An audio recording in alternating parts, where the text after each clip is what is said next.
Bonjour tout le monde, bienvenue dans cette vidéo destinée au cinquième où je vais vous parler de l'inégalité triangulaire. Alors c'est de la géométrie, hein, ça parle de triangle et ça va faire apparaître une inégalité. Donc vous savez déjà ce que c'est qu'une égalité, c'est une écriture où il y a des égales. Une inégalité, c'est avec les symboles plus petits ou plus grands. Alors, en activité d'introduction, je vous propose d'imaginer un pailles-en-queue qui survole l'île de la Réunion. Donc, vous reconnaissez ici donc Saint-Denis, Sainte-Rose, Saint-Paul. Ici, pour le N, c'est le Piton des Neiges et J, c'est Saint-Joseph. Donc, dans un premier temps, on imagine que ce pailles-en-queue part de Saint-Denis et se rend à Sainte-Rose. Donc, si je vous demande de me tracer le chemin le plus court pour cet oiseau qui part de Saint-Denis pour aller jusqu'à Sainte-Rose, évidemment, vous allez me tracer le segment DR. Ok. Cette fois, on imagine que ce pailles-en-queue doit absolument faire une halte au sommet du Piton des Neiges. Donc il part toujours de Saint-Denis pour se rendre à Sainte-Rose, mais il doit passer par le Piton des Neiges. Donc en fait, son trajet va se décomposer en deux segments, le segment DN et le segment NR. Là j'ai mis les petites flèches sur le dessin, mais géométriquement ce sont des segments. Donc le segment DN et le segment NR. Voilà son trajet. Donc la question c'est quel est le trajet le plus court. Donc évidemment c'est bien sûr que c'est la distance en rouge, hein, pour aller de D à R. C'est plus court d'y aller directement que de faire le détour par le Piton des Neiges. Donc géométriquement, on peut écrire ça comme ceci. La distance DR est inférieure à la somme des distances DN et NR. J'en profite pour vous faire un petit rappel des notations géométriques que vous avez vues en sixième. Quand on met deux lettres comme ça en majuscule qui représentent des points, donc entre crochets, ça veut dire qu'on parle du segment, entre parenthèses, c'est la droite, crochet parenthèse, c'est la demi-droite, et, très important pour nous ici, s'il n'y a rien, c'est pas un objet géométrique, hein, c'est la distance, c'est-à-dire c'est la longueur du segment. Okay, donc ici, on a bien donc la longueur du segment DR qui est plus petite que la somme de la longueur du segment DN et de la longueur du segment NR. Ok, alors, on change d'oiseau, on change de trajet. Cette fois, on imagine un papang qui part de Saint-Paul et qui doit se rendre à Saint-Joseph.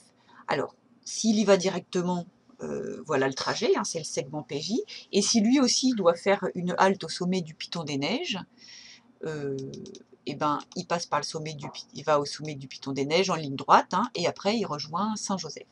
Et là aussi, on peut écrire cette inégalité de distance en écrivant que cette longueur rouge, elle est plus courte que ça plus ça. D'accord? C'est plus court d'y aller directement que de faire le détour. Donc on va l'écrire comme ceci. La distance PJ est inférieure à la somme de la distance PN et de la distance NJ. Ok? Alors, j'ai recopié deux fois la même diapo, ça sert à rien. Ah oui, pardon. C'était pas deux fois, j'ai changé le dessin. Donc on a ça, mais si on change de trajet, imaginons maintenant qu'en fait mon papang part de Saint-Paul pour se rendre au Piton des Neiges. Alors s'il y va directement, ben, c'est plus court que s'il fait le détour par Saint-Joseph. Donc en fait je peux aussi écrire que la distance PN, ici en rouge, c'est plus petit que si j'additionne la distance PJ et la distance JN. C'est plus court d'aller directement de Saint-Paul au Piton des Neiges plutôt que de faire le détour par Saint-Joseph. Et enfin, si cette fois on imagine qu'on veut se rendre, toujours, j'ai pris des oiseaux parce que géométriquement on fait des distances en ligne droite, hein, ce qui est impossible à faire en vrai si on était à pied.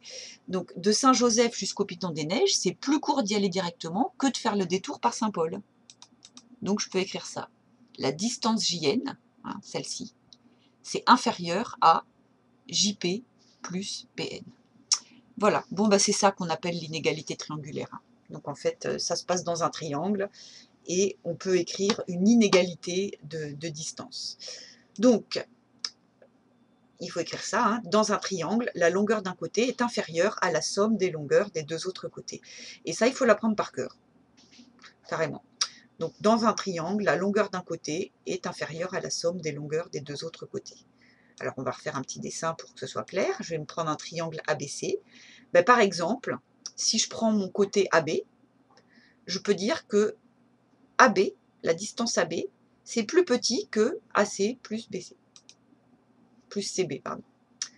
Je reprends AB, c'est plus petit que si je fais le détour par C, c'est-à-dire que si je fais AC plus CB. Mais comme dans un triangle, il y a 3 côtés, ben je peux écrire 3 inégalités triangulaires. Là, j'ai écrit l'inégalité par rapport au côté AB, mais je peux écrire la même avec le côté BC. Hein. BC, c'est plus petit que si je fais BA plus AC. Et pour mon troisième côté, AC, ben AC, la distance AC, elle est plus petite que AB plus BC. D'accord? Donc je réexplique pour le dernier. Pour aller de A à C, la distance, elle est plus courte si j'y vais directement que si je fais le détour par B. Voilà, donc en fait, dans chaque triangle, on peut toujours écrire 3 inégalités triangulaires, une relative à chaque côté. Alors, à quoi ça sert ça? Bon, a priori comme ça, on se demande à quoi ça sert. Oui, bon, bah, y aller en ligne droite d'un point à un autre, ça va plus vite que si je fais le détour par le troisième point, ok. Mais ça sert à vérifier qu'un triangle est constructible. Alors, qu'est-ce que c'est la règle? Eh bien, pour vérifier qu'un triangle est constructible, on vérifie que le plus grand des côtés est bien inférieur à la somme des 2 autres côtés. Alors, on va faire un exemple. On va se demander si le triangle ABC est constructible. Alors pour ça, je vous donne les mesures des 3 côtés. Le côté AB mesure 7 cm, le côté BC 9 et le côté AC 13 cm. Alors je vais appliquer ma règle. Alors là, j'ai fait n'importe quoi. Oh là là là là. Je me suis mélangée dans l'ordre de mes diapos. Le plus grand des côtés, c'est AC, hein, c'est 13 cm. Et je veux vérifier que 13, c'est bien plus petit que la somme des 2 autres. Alors, je vais calculer la somme des 2 autres. Hein. Quand j'additionne les 2 autres côtés, j'ai trouvé le plus grand, j'additionne les 2 autres, je trouve que ça fait 16 cm. Et je me rends compte que bah, c'est bon. Hein. 13, c'est bien plus petit que 16. Donc, je vais l'écrire avec les lettres AC, qui vaut 13, c'est bien plus petit que AB plus BC. D'accord? Et donc, le plus grand côté est bien inférieur à la somme des 2 autres, donc le triangle ABC est constructible. Et puisqu'il est constructible, ben, on va le construire. Donc je vous ai remis les mesures ici. Comme ça, je vous rappelle comment on construit à la règle et au compas. Donc il est bien constructible parce qu'on a bien le plus grand côté qui est inférieur à la somme des 2 autres. Et pour le construire, je vous propose justement de commencer par le plus grand côté. Donc on trace AC. Ensuite, ce qui nous manque, c'est le point B. Alors le point B, on sait qu'il est à la fois à 7 cm du point A et à 9 cm du point B. Donc je vais déjà utiliser cette information-là. Mon point B, il est quelque part à 7 cm du point A. Et bien, tous les points qui sont à 7 cm du point A, ils sont sur le cercle de centre A. Je vais trop vite. Donc je trace l'arc de cercle de centre A et de rayon 7 cm. Je sais que mon point B, il est quelque part là. Je ne sais pas où, mais je sais qu'il est quelque part là. Mais maintenant, je vais utiliser l'autre info. Mon point B, il est à 9 cm du point C. Donc cette fois, je trace l'arc de cercle de centre C et de rayon 9. Et puis, bah, mon point B, il est soit là, soit là. Donc on en choisit une des deux. Hein. Je peux tracer mon triangle au-dessus ou en dessous. En général, on le fait au-dessus. Donc voilà, je place B à l'intersection des arcs de cercle. Il y a toujours 2 intersections, on en choisit une. Donc là, j'ai choisi en l'air. Et pour finir, bah, il me reste qu'à tracer les côtés. Et voilà, mon triangle ABC est tracé, avec AC qui mesure bien 13 cm.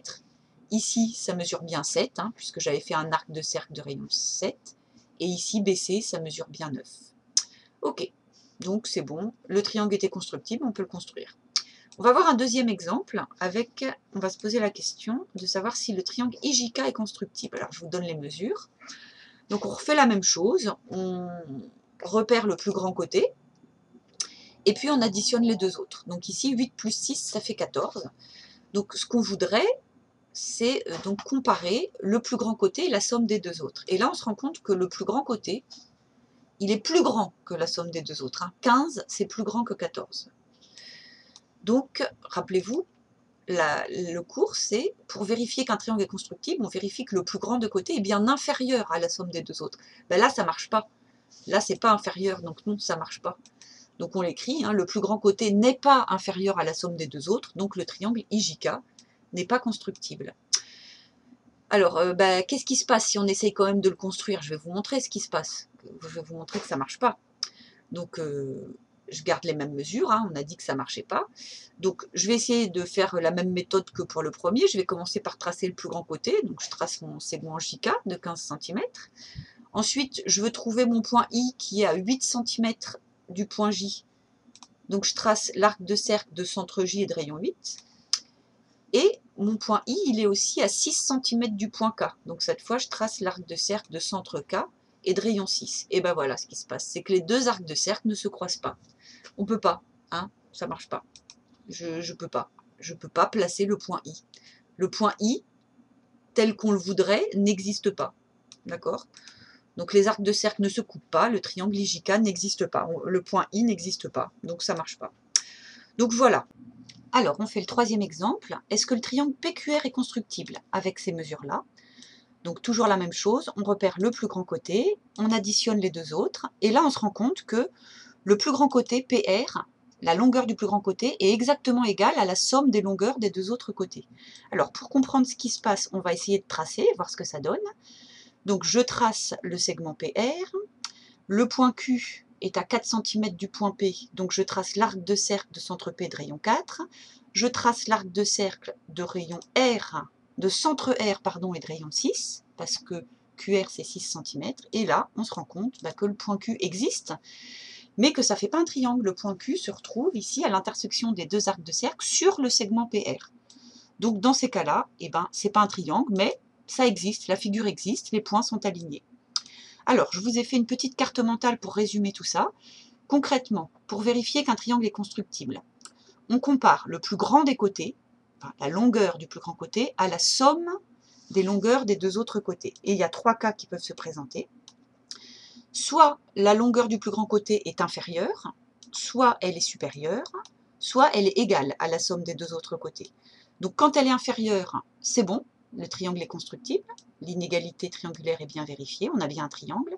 Si la longueur du plus grand côté est supérieure ici, on a vu que ça ne marchait pas, la figure n'existe pas, donc le triangle n'est pas constructible. Et quand c'est égal, eh bien, la figure existe, mais ce n'est pas un triangle, les trois points sont alignés. Voilà, à bientôt pour les exercices.